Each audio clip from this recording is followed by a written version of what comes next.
live. The Kansas City Chiefs are going to the Super Bowl. You only win a Super Bowl 2 times every 5 years, right? Oh!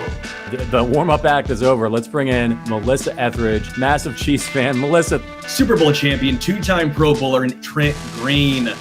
Trent Green, how you doing? Hey, what's going on, guys? And he picked it up! He picked it up! He's gonna score!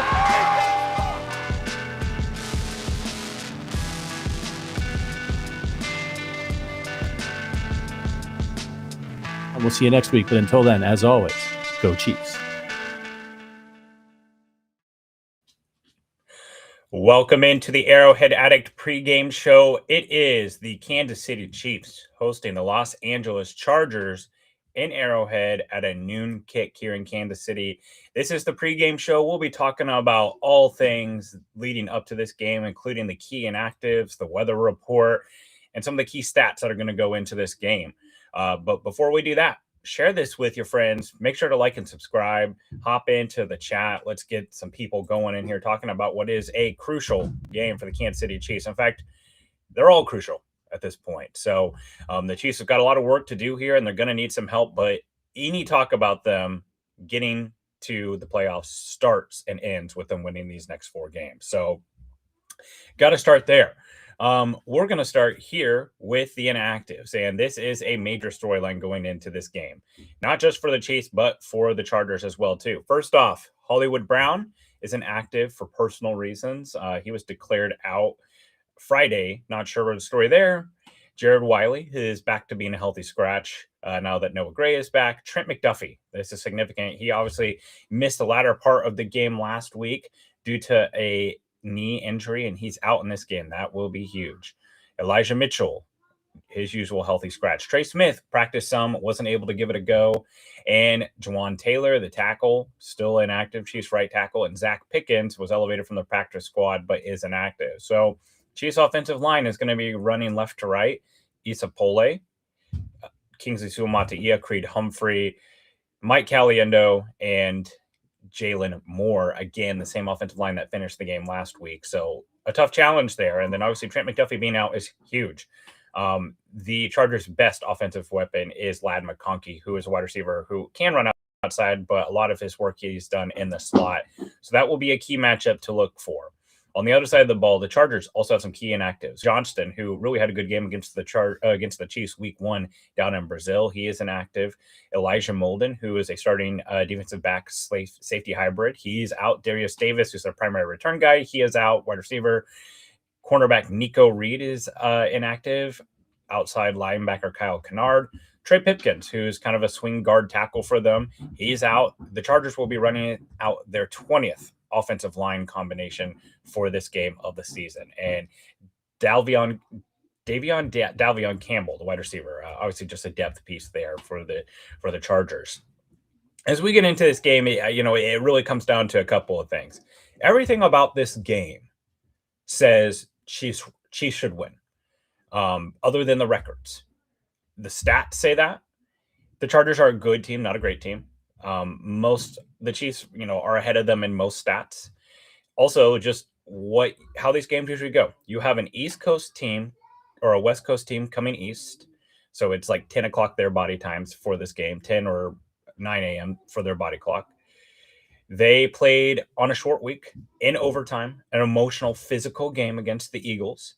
They're coming to Kansas City. You got a dome team from California playing in a game, getting to the weather report here. It'll be 18 degrees at kickoff. There's about a 3 or 4 mile an hour wind. Real feel right now, it's about 7 degrees here in Kansas City. It is very, very cold. The high for this game is 23 degrees. All those things say Chiefs should win this game. The only thing that says that the Chiefs shouldn't win this game is literally everything they've shown us all season, which is a struggling team to do things in the margins, right? And obviously the Chiefs have got some big injuries here too. So let's go over some of the stats here. The Chargers, they are 9-4. They are second in the AFC West. They had that win over the Chiefs in Brazil. The Chiefs are 5.5-point favorites. It's even got up to 6 in some places. So the markets continue to lean towards the Chiefs in this game. Jim Harbaugh, the head coach of the Chargers, offensive coordinator Greg Roman, defensive coordinator Jesse Minter, quarterback is Justin Herbert. Justin Herbert had surgery on his non-throwing hand 2 weeks ago, or less than 2 weeks ago, honestly, and he played this week. He took a beating in the Eagles game, one of the highest pressure rates by a quarterback ever in a game. In fact, that defensive line destroyed their offense so much to the point that they just almost turned into like Army Navy ground and pound. It was to the point that they were getting so much pressure up the A gap, which is like right where the center lines up, that it was almost like their offensive scheme was like, let the A gap come unblitzed. Justin Herbert will break a tackle, and then we'll try to run it. It was almost like Justin Herbert was blocking for himself. So Chiefs defensive line, they've got a chance here. We saw what Chris Jones looked like against another really poor offensive line against the Texans. They're going to need to bring that again here. Offensively, the Chargers rank 12th in yards, 18th in points. They are the 15th team in total DVOA. DVOA is obviously an all-encompassing stat. Total DVOA factors in special teams, schedule, defense, offense. It is one of the stats that the betting markets use consistently. They're 15th in total DVOA, 21st in offensive DVOA, 25th in special teams DVOA. So despite Cameron Dicker being a really good kicker, special teams DVOA 25th, that could be something that comes in here. They rank 13th in EPA per play, 10th in rush yards. That's probably the thing that they do the best is run the ball. They've got Omarion Hampton, the first-round running back out of North Carolina, back in this game. Kamani Vidal has been a kind of a fantasy star this season when Omarion Hampton's out. EPA per rush is 7th. They're 17th in total pass yards, 18th in EPA per drop back, 8th in success rate. So they do a pretty good job of getting and converting those things that they need to. Justin Herbert is PFF's 7th rated quarterback. Defensively, this is probably where their strength is. We talked a little bit, though. They're missing some guys, too. Elijah Molden, who's a starting corner for them. Cam Hart had 4 interceptions in the game last week. Big game for him. They take the ball away pretty well. 4th in yards allowed, 10th in points allowed. They're 10th in defensive DVOA, 8th in EPA per play allowed, 13th in rush yards allowed, 14th in EPA per rush, 12th in pass yards allowed, 4th in EPA per dropback. So they do a little bit better against the pass in this advanced metrics. They are 10th in sacks. The defensive line, it's really 3 guys. It's Khalil Mack, who continues to play really well despite his age. Daniel in the chat here, or Danielle, I can't tell which that is. Has Damian Pierce been activated? No, he is not. He is still on the practice squad. The coaching staff has more or less told us that he's not going to factor into the season. Maybe if the Chiefs kind of fall out of it, they will consider starting to put him up there. We will just have to see what they do with Damian Pierce as far as that goes. Really kind of get into like when the Chargers have the ball in this game. The Chargers, it's going to come down to if they can block the Chiefs. Like if the Chiefs defensive line cannot cause havoc in this game, I'd expect a nice healthy dose of blitzing. Justin Herbert is one of the 3 quarterbacks who have rushed the ball more than Patrick Mahomes in this game this season. They have really done a good job of getting him the ball in certain hands. Sorry, I'm going to change cameras here. It looks like I'm having some camera issues here. Give me just 1 second here.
Okay, sorry about that. Having some technical issues. Hopefully, you guys are still with me. Sorry about dropping there.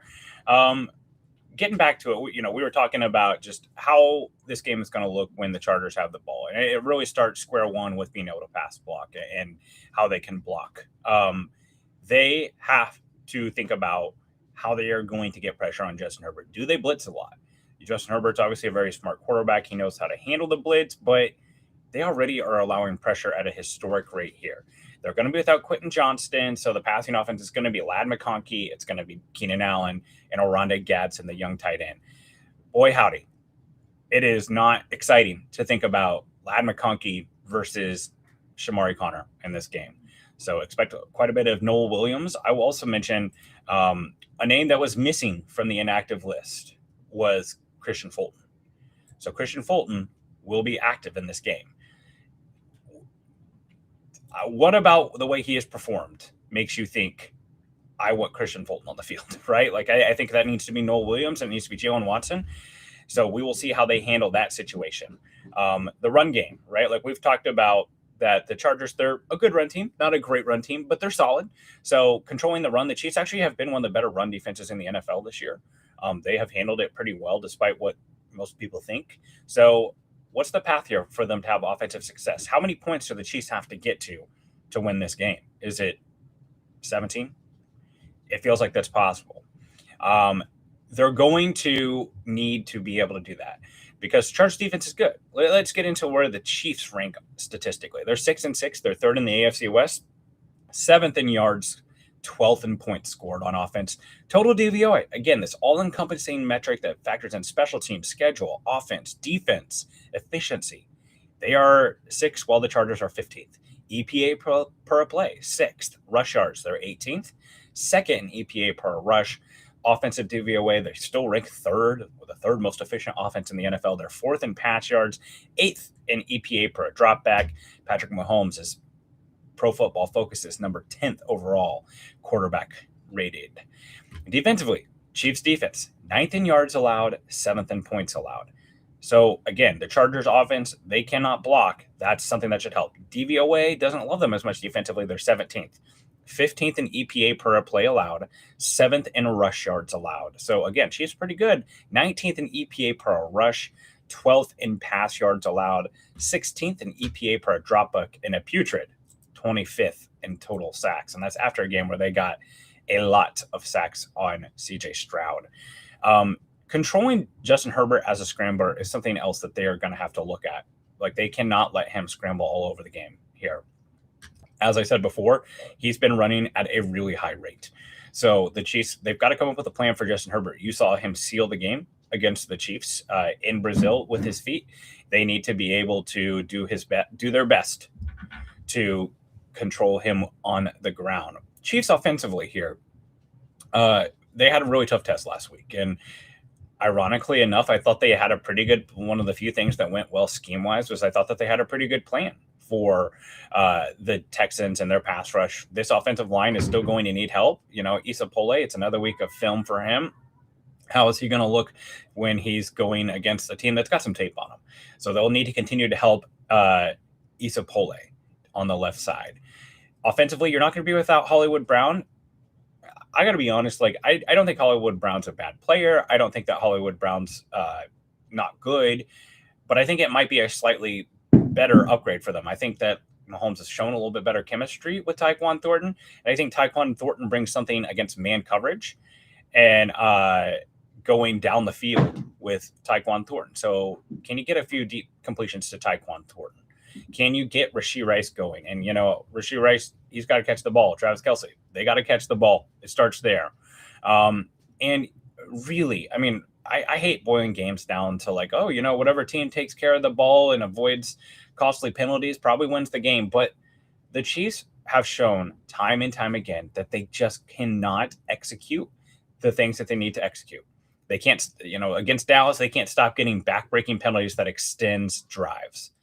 They can't help themselves from doing stupid stuff like going for it on their own 4th and 1.5 on their own 30-yard line and deliberately giving points to the Texans. That hurt them. Like they have to not do those type of errors, right? They can't afford missed field goals. They can't afford to do those type of things in this game. Their margin for error, it's gone. They don't have one anymore. Justin Herbert's still a great quarterback. They still got great players. The Chiefs are without one of their best defenders on the field against a position of strength in Ladd McConkey. Like, Ladd McConkey is licking his chops with Shamari Connor in the slot. So the Chiefs, it starts with execution for them. They've got to be able to execute at a higher level in this game, and they've got to be able to put their right foot forward. Again, if we're talking about playoff scenarios, right? It starts with the Chiefs making and winning all 4 games. That's not easy. Like, that's the thing that should be the hardest, right? Right now, the Athletic Football Simulator gives the Chiefs a 12% chance to make the playoffs. If they win all 4 of their games with no other help from anybody else, that puts them at 46%. So essentially a coin toss. What you need then is you need the Chargers to lose at least one more game this season. If the Chargers lose to the Cowboys, that puts them up at 58%. If the Chargers remaining schedule, it is salty. It's Cowboys, Texans. Again, terrible offensive line, right? That percentage goes up to 57%. And then what you really need to is you need the Broncos to lose this today too. They're touchdown underdogs to the Packers.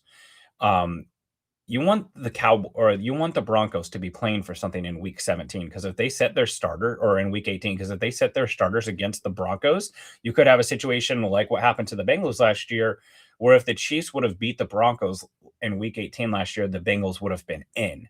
But because the Chiefs set their starters because they didn't need to, they basically kept the Bengals out of the playoffs. You want the Broncos to have to play that week 18 game against the Chargers. So that's definitely something necessary. You also need Phillip Rivers to not look like it's 2017 again, right? Like, you need Phillip Rivers to look like he's a guy who's not played football in 5 years. Because the Colts, you basically need them to fall on their face here. So Chiefs need some help.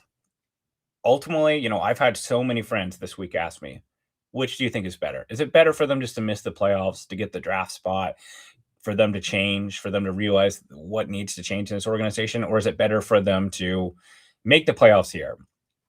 At the end of the day, I think it comes down to what is more likely to make Andy Reid and the staff realize there's some changes that need to happen here. And I think that's probably missing the playoffs. As a guy who, covers the draft year around and is already knee deep in scouting reports for players, I wouldn't mind seeing the 14th or 13th overall pick with the Chiefs. That type of stuff gets me excited. Although I will say I do selfishly also love the draft stream building up to the Chiefs picking in the 30s. That's a lot more fun where I get to talk about every pick. But either way, I think the Chiefs, they've got some work ahead of them. Getting back to this game, I think you would like to see Patrick Mahomes have a good day. I know that's like, oh, well, obvious. That's very obvious, Price, that you would like the Chiefs quarterback to play well. But I will say this. The Chiefs, if they are going to get going here, I think it starts with Patrick Mahomes getting on a real heater. There's been this narrative that Patrick Mahomes isn't playing well, that Patrick Mahomes is, part of the problem here in Kansas City. And I cannot disagree more. It's not Patrick Mahomes. I don't think that the scheme has done anything to help Patrick Mahomes. I think he has had some of his worst moments and some of their biggest moments this year. Well, people have been telling me for 5 years that Justin Herbert's a top 5 quarterback, despite the fact that he has all of his bad moments and his big moments. Patrick Mahomes has shown to show up in the biggest moments all throughout his career. Mahomes got 22 touchdowns, 10 interceptions, 63% completion percentage, 3,398 yards. He's rushed for over 400 yards. He's already at a career high in rushing yards. Only 3 quarterbacks have rushed for more yards this season. Jalen Hurts, Justin Herbert, and I cannot remember the other one. I'll have to go and look at that. But they got to. Yeah, I wouldn't say this is my lucky Super Bowl hoodie. I'll be honest, chat. I've lost a bunch of weight and I don't really have a ton of clothes that fit me right now. So I just have to wear like the same couple of hoodies. This is one of my few XLs. Most of my double XLs I'm just swimming in. So I wear this quite a bit. So, but it is cold outside as well. And I'm in my basement. So, but yes, we'll help. It's tough being a Chiefs fan because you always got all the Super Bowl gear. This one's from the second Super Bowl that the Chiefs won. So got to get picky about what Super Bowl gear I want to wear. So let's get some final score predictions in here as we're about 5 minutes away from kickoff. I'm going to lean Chiefs in this game. I don't know if the Chiefs make the playoffs. That's not what we're predicting, but there's just a lot of things stacking up against the Chargers here. Like I said, warm weather team, West Coast team, coming east, noon kick, late Monday night football game in overtime. I just think that there's a lot of things stacked up against the Chargers here that will be tough. And you've got the Chiefs playing a game that their backs are up against the wall. So I'll take the Chiefs, but I don't think it'll be pretty. I will take like a 20-16 Chiefs victory. Chargers cover, Chiefs win. ATI Tim says he's got the Chiefs winning 2017. Let's see here. Let's see if anybody else has got score predictions in the chat as we run over it. Yeah, I'm very excited to see what this Philip Rivers is going to look like. That's one of the games that I actually in charting for FTN today. So it'll be entertaining to watch 44-year-old. And like, by the way, going against the Seahawks defense, which is a very complex defense and a very good defense. Chiefs 42-6. I hope you're right there. Phantom has the Chiefs winning 2017. Chip has the Chiefs winning 12-9 in a field goal bowl. Nick has the Chiefs winning 17-14. Yeah, boy, it would be good to see the Chiefs roll here a little bit. Just like, I think more than anything, you just want this game to come out that the Chiefs vibes feel different. Get some confidence instilled in them. Not some one score ugly winning game. Chiefs win 21-17, says Valor. Let's see. Looks like that's pretty much most of the score predictions. Guys, we're going to be here at halftime. I'll be back here. Hopefully, we've resolved my tech issues, and we'll be talking about the key performances, the key storylines in the first half of the game, and talk about what needs to happen in the second half of the game. And then we'll be back at the end of the game with the post-game party with Adam Best, Sterling Holmes, and Patrick Allen. So keep it locked in here throughout the game. We will be together going through it all as we have been all season. So be sure to be joining us back here. Thank you so much for joining me, and let's go Chiefs.